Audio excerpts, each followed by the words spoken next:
public interest. I am Malika Ramsey, and with me is Mr. David Granger. He is the leader of the opposition. Welcome back, sir. Thank you, Malika. All right.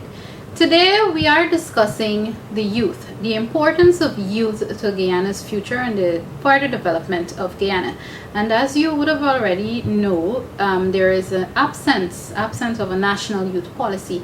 And today the leader of the opposition will shed some light on what it is exactly that need to be done to facilitate and develop our youth. Mr. Granger. Thank you very much, Malika. Well, it is quite astonishing that after 20 years, the People's Progressive Party civic administration has been unable to present to the Guyanese public something called a national youth policy. One wonders, what's been going on all along and what the plans are. There was some draft policy back in 1994, that is all of 18 years ago.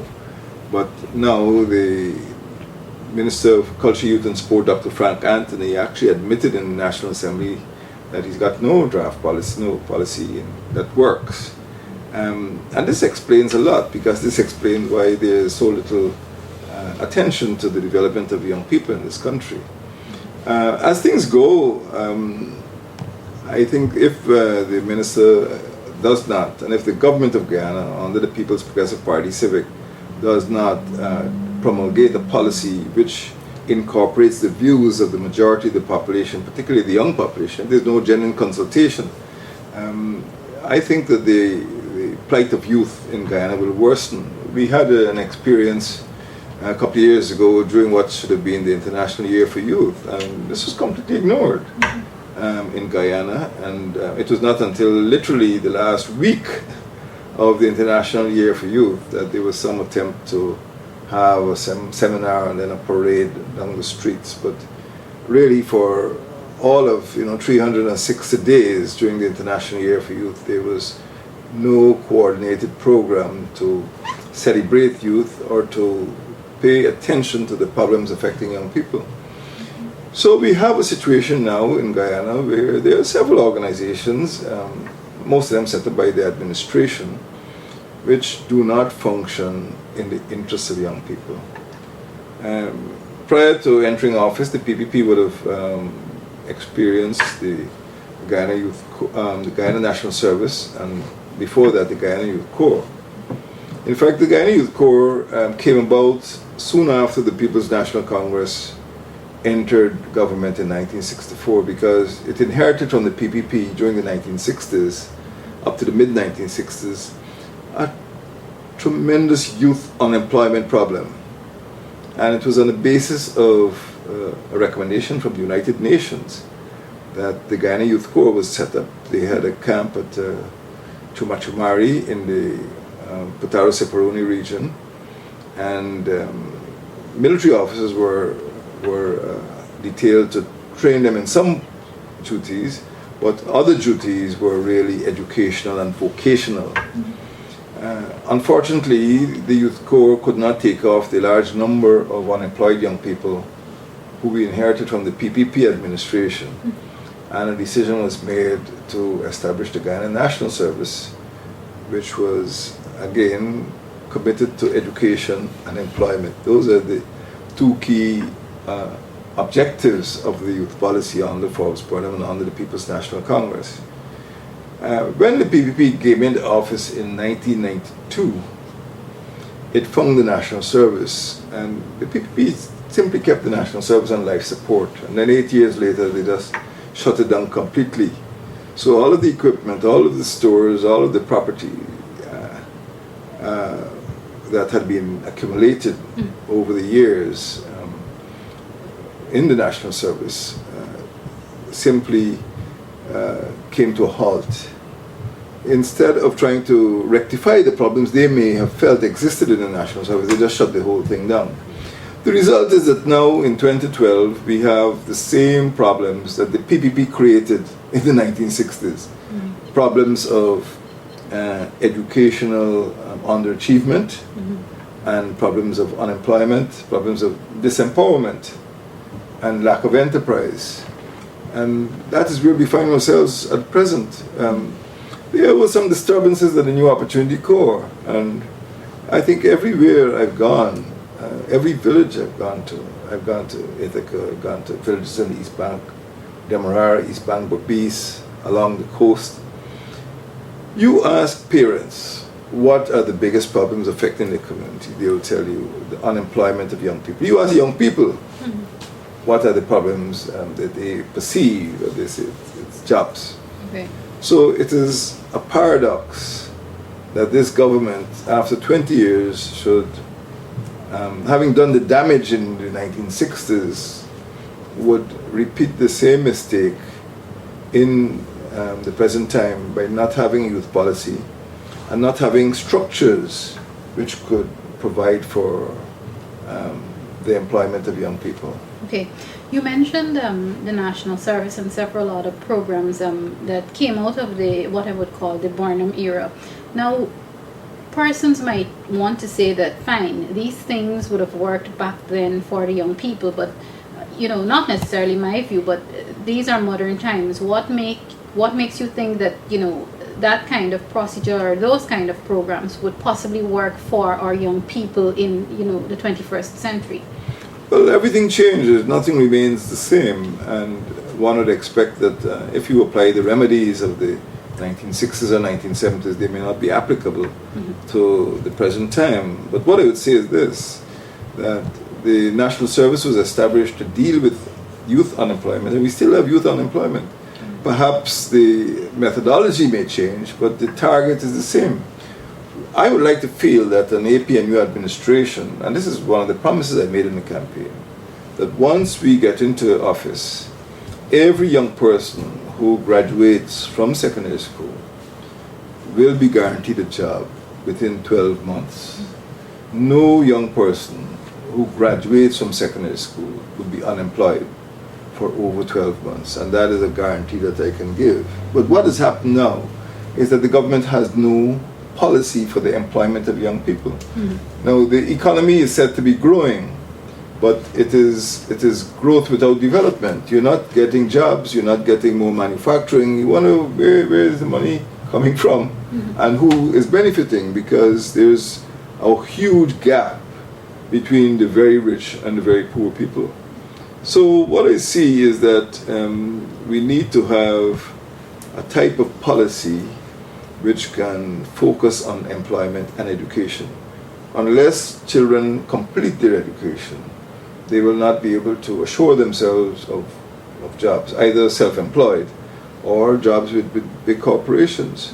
So the country remains underdeveloped, and we have young people coming out of schools, but because the PPP administration cannot get its act together, so to speak, we do not have vacancies for these young people to fill.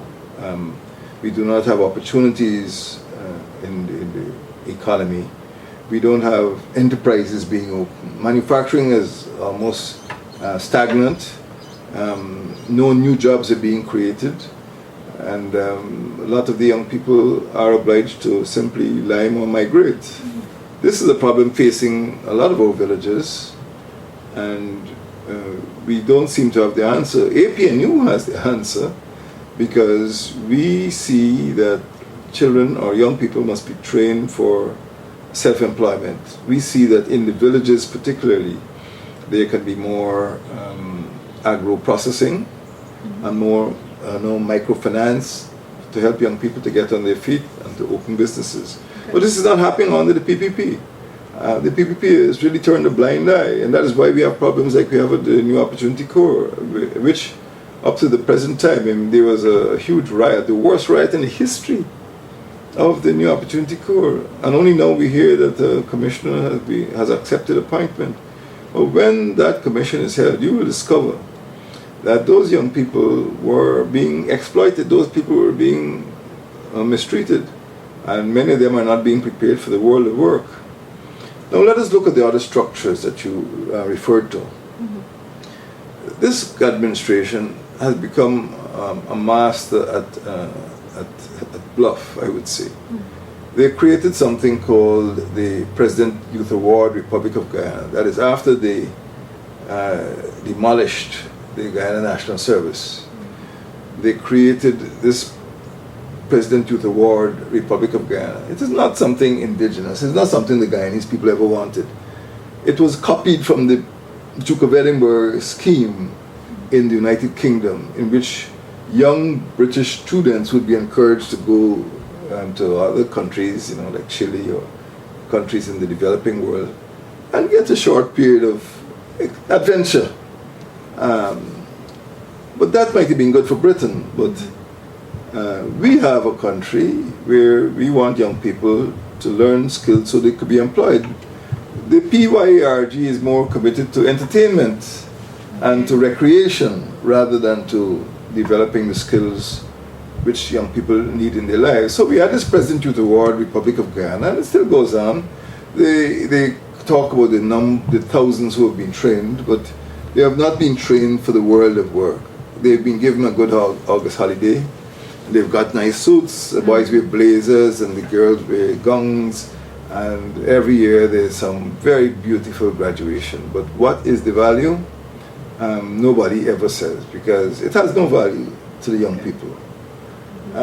They also created something called the PYCI, the President Youth Choice Initiative.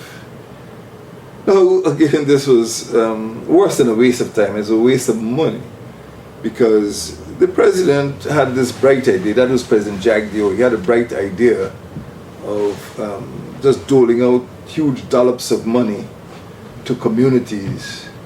And rather than have a youth plan and have projects in accordance with that plan, it is said that a consultation was done and people were just given the projects that they asked for. So we have a lot of grounds which were cleared and pavilions built, but again, no jobs, no education, no technical institutes. And nobody knows what happened. There was a series of articles several years ago about the PYCI wasting money, and there was a fierce defense of the PYCI by the state media. But up to now, nobody has been able to show us a balance sheet to say what has the PYCI achieved for all of the millions. When I talk millions, you talk about maybe 800 million or $1 billion being spent. Many of the projects are white elephants. They have not been embraced by the young people. Sometimes young people who were put in charge have simply migrated or gone to other areas and left the initiative without leadership. That's project number 2. In 2006, the People's National Congress started a project called YES, the Youth Empowerment Scheme. And the PPP felt it was a great idea, and the PPP jumped on it. And they adopted something called the YEST. Later it was changed to the National Training Program for Youth Empowerment. I think it's called NTPYE. Now, truly enough, they took over the cooperative college at Kurukuru on the highway. It's called KKTC now, the Kurukuru Training Center. It used to be called the Kurukuru Cooperative College, but the PPP has no use for cooperatives, and they use the center as a campus for the NTPYE. Now, the question is, if you have young people who need jobs, how much training is needed? Now, they put these young people through a course. They bring people from all over the country. That is quite laudable. Many indigenous people get the opportunity to go on the program, but what is the value of the training that young people receive? Does it prepare them for the world of work? Do you train a person to be an electrician to go back to Yupakardi where there's no electricity? So you need to have a more carefully planned program so that young people could be given the training that is useful in their communities.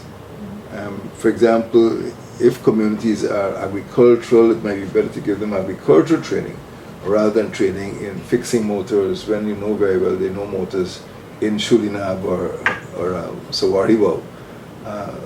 So the YEST, nobody speaks about it now, but they try to, I would say, hijack the scheme that was launched by the People's National Congress and they created this YEST, and then they formed the National Training Program for Youth Empowerment.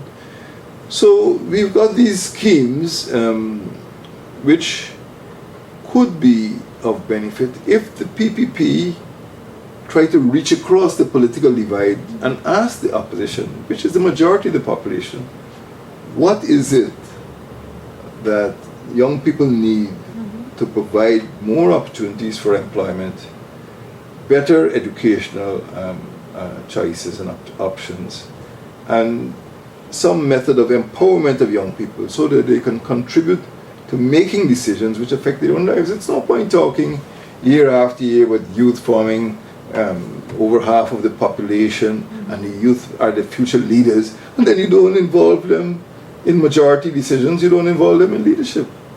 So I think the PPP has literally shot itself in the foot. Little is done by the Ministry of Culture, Youth and Sport for the development of young people in the way that young people want to be developed. They want jobs. They want, like anybody else, they want to have good qualifications from secondary or tertiary institutions. They want to build houses, they want to get married, they want to have kids. And the PPP's youth policy, such as it is, because they've got no national youth policy, is simply not giving young people what they need to make headway in this society of ours. Okay. All right. I want to talk a bit about the youth arm of the People's National Congress reform. But before we talk about that, you mentioned NOC earlier, which of course is the New Opportunity Corps. Now, even in a society whereby enough jobs are provided, proper entertainment are provided for youth, it is realistic and probably fair to say that you will have delinquent youths in any society. How would an APNU government deal with them? Would you use the same New Opportunity Corps, or would you more be inclined to develop a different organization, a different way of managing and try to rehabilitate the delinquent youth? Well, paradoxically, the New Opportunity Corps is the only corps that survives from the National Service, because the National Service had several corps. They had the Young Brigade for very young children. They had the Pioneer Corps, and one corps that did survive was the New Opportunity Corps. It used to be called the Essequibo Boys School, and it was built in Victorian times as a sort of it was a jail. It was a punitive institution. But I remember our founder leader, Forrest Burnham, saying that there's an old saying, there, but for the grace of God go I. That means that if he had made some errors in his childhood or adolescence, he could have been in there. So it was a conscious decision of our administration to rename the Essequibo Boys School the New Opportunity Corps, because we believe that young people who had slipped in the educational system, maybe become delinquents, should be given a new opportunity. So that name did not exist before 1973. Now, what would we do? Yes, there will always be delinquency, but you have to look for the causes of delinquency. In terms of causation, it is my view that children could have disturbed conditions at home because of unruly parents, or they may be living in deprivation, and maybe people might have stolen for a living or committed some offense. They might have been badly treated, they might have been whipped and beaten, and they don't want to go home, they go on the street and start to wander. Young girls too might have gotten into trouble, they might have been misled by older folk. So there's no one delinquency, and what we need is a type of counseling service and an opportunity for young people who had made mistakes to put their lives in order. It is my view that one of the best remedies for delinquency is education. You would not find that someone who has gone through secondary school and has got a good set of CXC subjects, and maybe somebody who's gone into university, wouldn't be jumping through a shop window at 2 o'clock in the morning. It's unlikely. So I feel that education and employment are the two best remedies for delinquency. And even though people might have come from difficult circumstances at home or in the community because of poverty or some other cause, they can turn their lives around if they understand the beauties of education, if they are given the opportunity to get jobs and raise families. That could be, that their past could fade, and the real life that they're aiming at, a life of full employment, enjoyment with your family, could take the place of that broken home that they came from. Okay. Now, throughout the 2011 election campaign, one of the things you pointed to and you keep talking about is the fact that there's a very high number of school dropouts. How would you solve that problem? What needs to be done to stop that constant school dropout system? Well, the rate is quite astonishing, actually, because by my calculation, there is one dropout from the primary and secondary school every hour of the day. In fact, in 24 hours, there are 24 dropouts from this very small country. The education system is hemorrhaging, and this is not one ethnic group. This happens throughout the country in Amerindian communities, it happens in African communities, Indian communities. Everywhere there is a massive dropout problem. We again have to look at causation. There are dropouts because of problems in the education system. One of the biggest problems is the teacher problem. Mm-hmm. Many of our teachers are not trained. I don't know the exact figure. At present, it used to be something like 50% or 40%. And the important thing is to have trained teachers in the classroom. It's also important to have a sufficient number of teachers.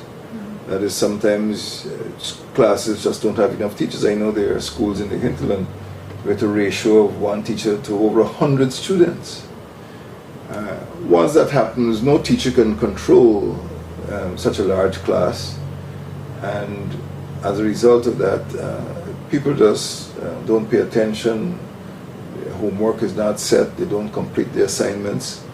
So we need to look at the school system first. And there are lots of problems. In the indigenous schools, more than I noticed in other areas, you've got about 2,500 indigenous children in schools. And we've had problems of drug abuse, we've had problems of suicide, we've had problems of boys in Aishalta being killed under some mysterious circumstances. They're supposed to have fallen in a pit, and they were buried in the pit. We've had food shortages in which schools, I think at Port Kaichuma, had to be shut down and children sent away because there was no food for them. We've had overcrowding. We've had a fire at Port Ramadan school where 3 young Amerindian girls were burned to death. There is everything, anything that could have gone wrong has gone wrong in the hinterland secondary schools affecting our Amerindian children. So when you look at education as a whole, we need to have a complete review, because I feel education is really one of the most important experiences young people can have. Mm-hmm. And right now, there are far too many problems, and most of the problems start with the teacher problem. Okay. All right.